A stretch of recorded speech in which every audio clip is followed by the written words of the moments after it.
Olá pessoal, sejam bem-vindos a mais um planejamento de aula do nono ano de robótica. Eu sou o Rodrigo, homem branco, cabelos de olhos castanhos claros, estou vestindo uma camiseta roxa escura e uma calça bege bem clarinha. Então vamos embora lá para o nosso cronograma da semana, né? Então nós estamos na semana 9, é a última semana desse bimestre que a gente vai ter as nossas aulas 13 e 14.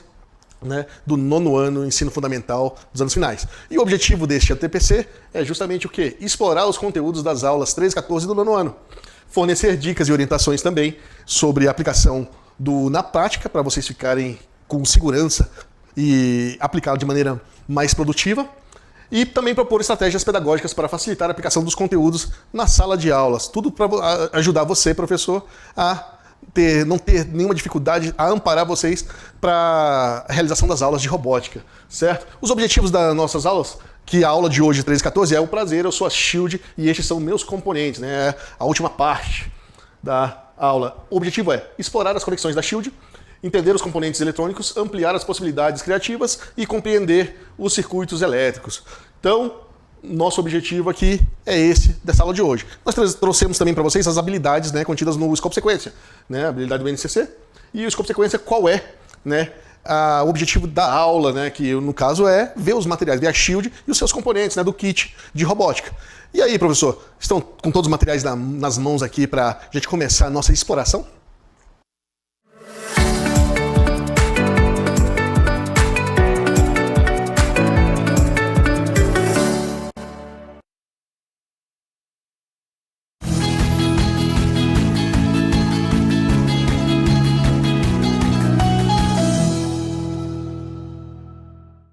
E para começar, pessoal, com foco no conteúdo, já vamos direto aqui ver algumas dicas, né? Uma dica para você, professor, que está no nosso slide aqui, lá no cantinho superior do lado direito aqui, ó, dica, ó, separe os kits para apresentar para os alunos. Se a escola não tiver, utilize o manual ou a playlist para que eles possam visualizar o uso dos componentes. Então, nessa hora, que é a hora de apresentar os kits, professor, use essa dica que a gente deu, né, para separar os kits. Se você não tiver o kit, o que acontece?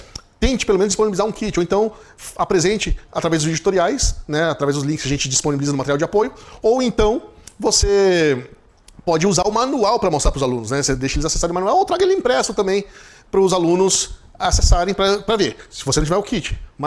E o bom é ter algumas coisas aqui, ó, umas manutenções aqui, uns cuidados de como manusear os equipamentos, né, pessoal? Então sempre reserve um momento para você reforçar esses cuidados, que é o quê? Manter as mãos limpas, evitar colocar os componentes em superfícies metálicas para não ter nenhuma sobrecarga, não usar materiais condutores para remover as pilhas e baterias, para não dar algum curto, e observar atentamente as conexões das placas, para você não errar nenhuma conexão e poder, né, dar um curto-circuito em algum componente, alguma plaquinha dessa, certo? Então, sempre é bom separar um tempo para ter esses cuidados, para passar para os alunos como manusear direitinho os kits. E não é para ter medo de deixar os alunos manusearem, deixa eles manusearem mesmo, só que vocês ensinam para eles, mostrem para eles como é a maneira mais segura, né, de não se machucar e também não queimar nenhum componente, certo?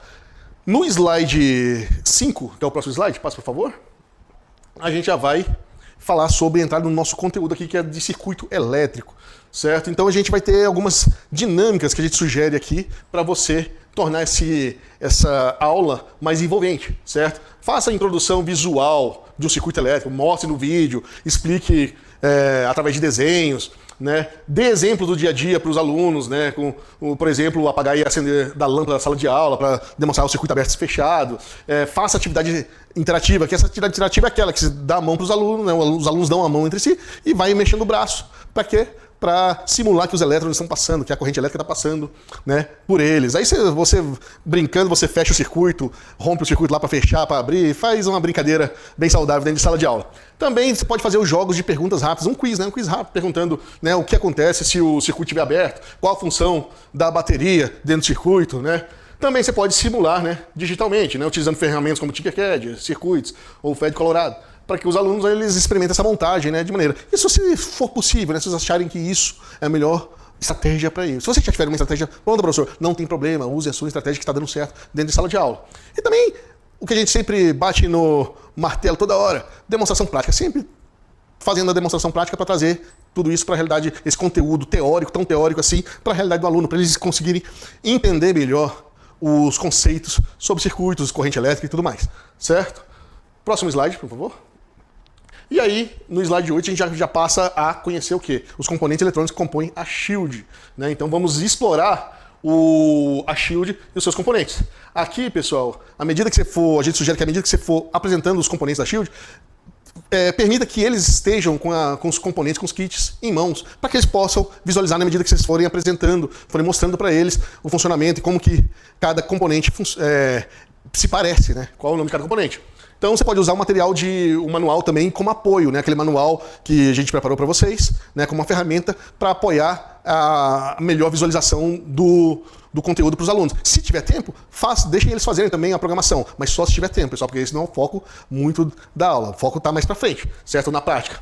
E se for possível também, você demonstre Demonstre fisicamente. Traga um circuito simples, monte um circuito simples, demonstre fisicamente esse circuito, como que é uma lâmpada acendendo, apagando, né? O interruptor. Você pode simular isso dentro da sala de aula, né? Através do apertar o botão de liga e desliga da lâmpada, das luzes na sala de aula. Isso é, se a sua sala tiver o interruptor dentro dela.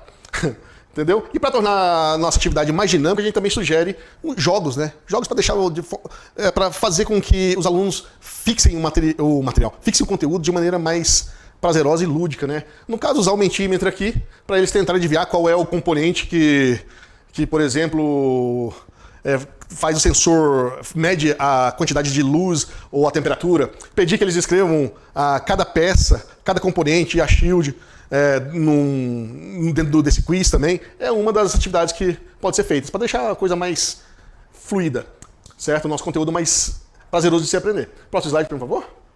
E aí, nós trazemos o slide 17, vai trazer o multímetro, né? Que é um equipamento que a gente vai ter no kit, que é a ferramenta essencial para fazer justamente essa medição elétrica, né? A gente pode medir o circuito, mede a resistência, a tensão, né? A condutividade.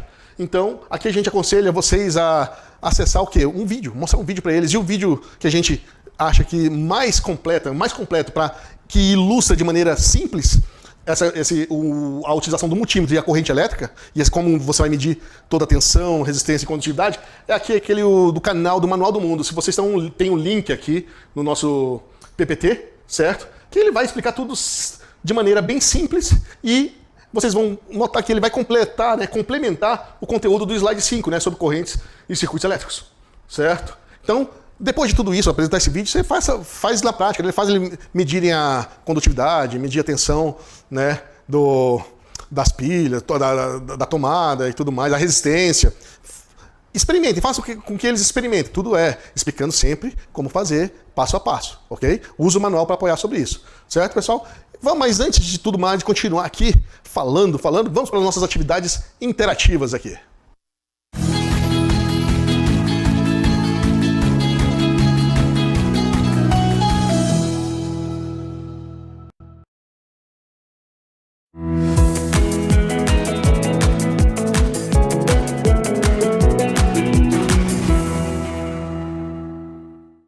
Oi, vamos para o Na Prática agora, né, com algumas dicas de organização de materiais e algumas dicas pedagógicas que nós vamos ter para vocês, né, para na hora de você realizar uma prática com os alunos, né, disponibilizar os kits na mão deles, vocês terem a segurança de que eles estão fazendo e olhando, experimentando da maneira mais segura possível, tanto para eles quanto para os kits e os componentes que tem neles, certo, pessoal?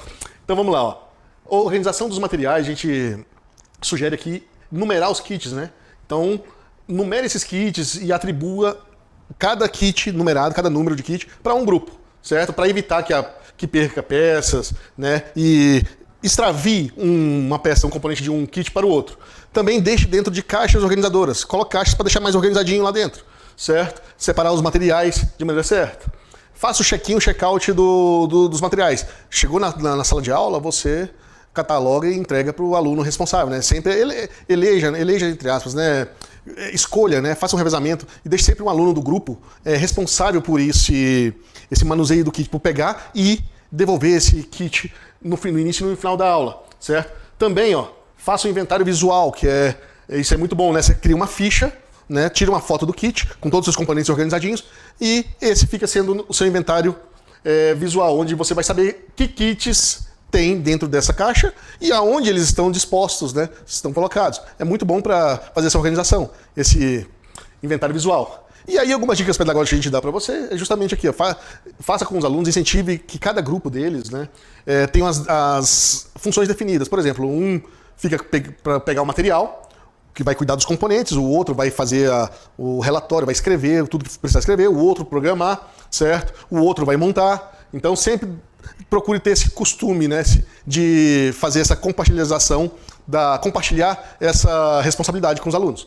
Também, no quesito de resolução dos problemas, né, você oriente os alunos, se o componente não funcionar, antes de falar, não está funcionando, professor, oriente eles a tentar ver se, primeiro testa, se o componente está ligado na shield, se a bateria está dentro da shield ou ainda não colocou a bateria, se a shield está ligada ou não, fornecendo energia, certo? Para depois eles virem, né, perguntar se não está funcionando, para já afirmar que não está funcionando, porque já acontece muito isso dentro da sala de aula, né?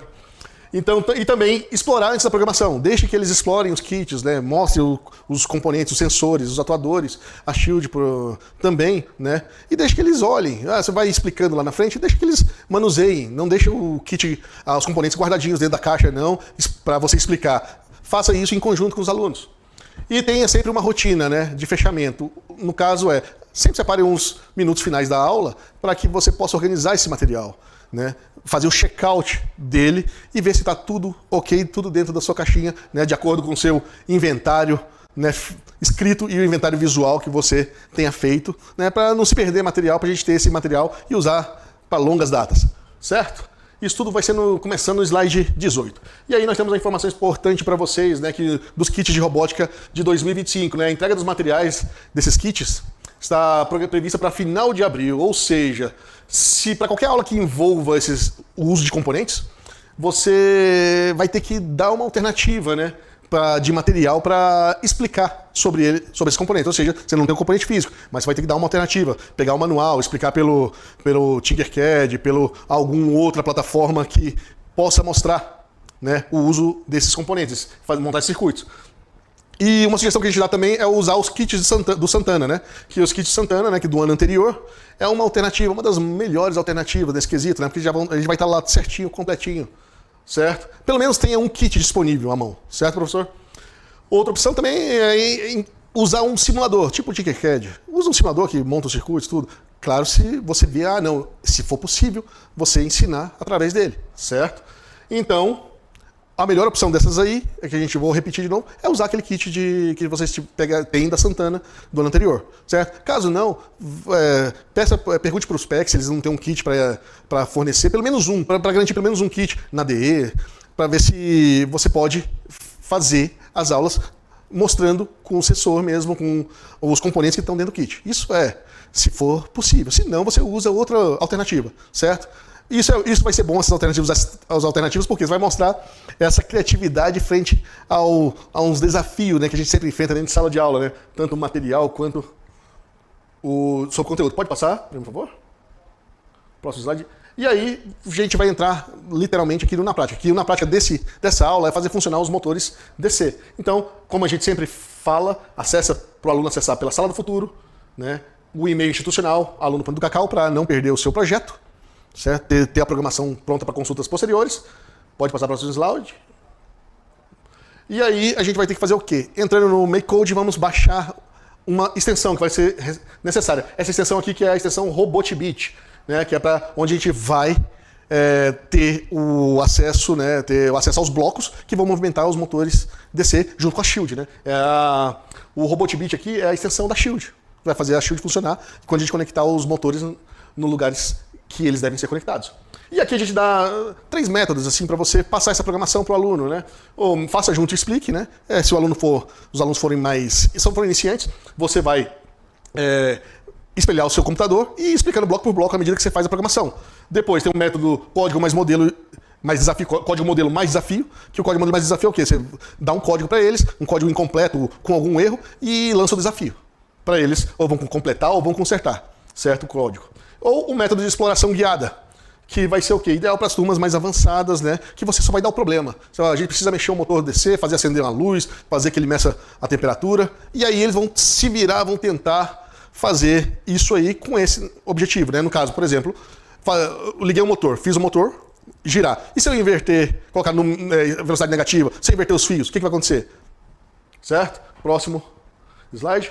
E aí, feito tudo isso, passado por todos essa programação, essa parte da programação em si, a gente vai para as conexões físicas, ou seja, colocar os cabos, encaixar na shield e no motor DC, onde eles devem ir. Se vocês seguirem aqui o passo a passo do material digital, que está no slide 28 aqui, vocês vão conseguir mostrar para os alunos, né, como encaixar esses fios de maneira certinha, segura. Inclusive, eles vão ter muita segurança sobre isso. Se você ainda tiver dúvida a respeito disso, pode checar os nossos vídeos tutoriais também, certo? O importante aqui é observar sempre onde vai o fio vermelho e o fio preto, né, o positivo e o negativo, que está tudo especificado aqui no passo a passo e na shield também, vai estar escrito, ok? E depois, no final, você pode experimentar. Peça para eles inverter o cabo para ver o que acontece. Coloca o cabo na maneira certa e depois inverte para ver o que acontece. Cara, não vai queimar nada não, mas vai acontecer alguma coisa. Aí você pede para eles anotarem qual foi a conclusão que eles encontraram invertendo os cabos, certo?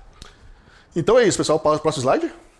Se tiverem dúvidas a respeito da programação do motor DC, tem um material de apoio com um manual do kit de robótica para vocês terem mais uma ferramenta para ajudar na sala de aula, certo? E ao lado direito ali tem o QR Code que vocês acessem aí para ver dar a sua opinião sobre o nosso planejamento de aula. Gostaram, não gostaram? O que acontece, precisa melhorar ou não? Certo, pessoal? Então, fico por aqui. Até a próxima.